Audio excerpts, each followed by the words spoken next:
ফের বঙ্গে দুর্যোগের আশঙ্কা।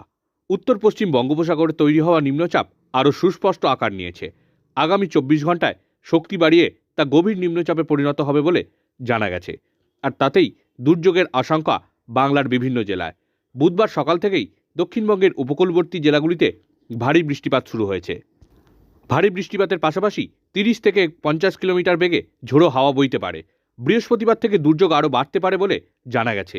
হাওড়া, হুগলি, কলকাতা, 2 মেদিনীপুর, 2 চব্বিশ পরগনা সহ দক্ষিণবঙ্গের বিভিন্ন জেলায় ভারী বৃষ্টিপাতের সম্ভাবনা রয়েছে। দক্ষিণবঙ্গের পাশাপাশি উত্তরবঙ্গের বিভিন্ন জেলা ও পার্বত্য অঞ্চলেও ভারী বৃষ্টিপাতের সম্ভাবনা রয়েছে।